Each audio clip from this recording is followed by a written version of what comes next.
ایک دن اعلان کیا عمر فاروق نے، لوگوں مسجد میں آؤ، بات کرنی ہے۔ امیر المومنین کا پیغام ہے، سارے مسجد میں آ جائیں۔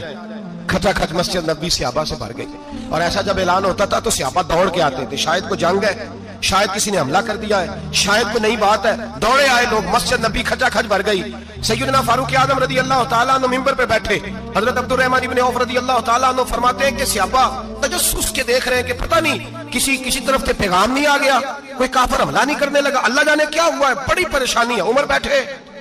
اللہ کی حمد کی، نبی پاک صلی اللہ علیہ وسلم پر درود پڑھا، اور پھر عمر فاروق بولے، فرمانے لگے میں جب مکے میں رہتا تھا نا تو کبھی گھر میں قحط آ جاتا تھا، کبھی قحط آتا تھا گھر میں، بکریوں کے دودھ خشک ہو جاتے تھے، گندم نہیں ملتی تھی، پانی نہیں ہوتا تھا،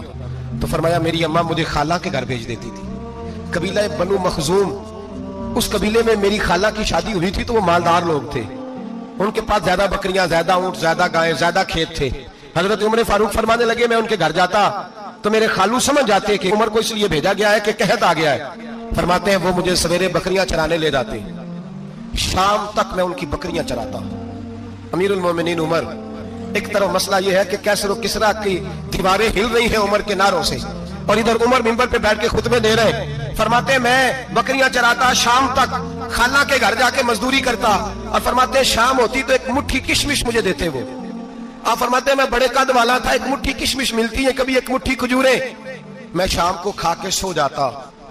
کئی مہینے یوں ہی گزرتے تو میری اماں کا پیغام آتا کہ حالات صحیح ہو گئے، میرے بیٹے کو بھیج دو۔ یہ بات کہی، حضرت عمر رونے لگے، اور پھر کہنے لگے اب وہ وقت آیا ہے کہ لوگ مجھے امیر المومنین عمر کہہ کے پکارتے ہیں۔ بس یہ دو باتیں کی،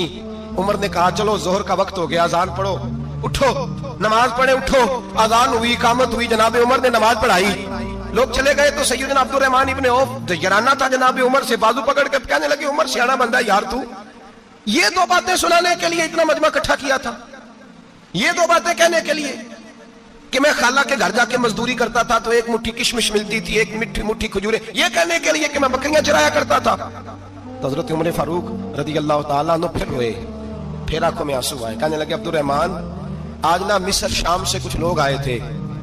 اور وہ بتا رہے تھے کہ عمر تیرا ڈنکا وہاں بھی بڑا بجتا ہے، وہ مجھے کہہ رہے تھے تیرے نام کے وہاں بھی بڑے دبدبے ہیں، بڑے تذکرے ہیں، تو میرا نفس مجھے کہہ رہا تھا عمر دیکھا تو یہاں بیٹھا ہے اور وہاں تیرے نام کا شور ہو رہا ہے، مجھے اس نے بڑا کیا ہے، تو میں نے آج مصطفیٰ کے سارے غلام کٹھے کر کے اپنی اوقات بتا دی ہے،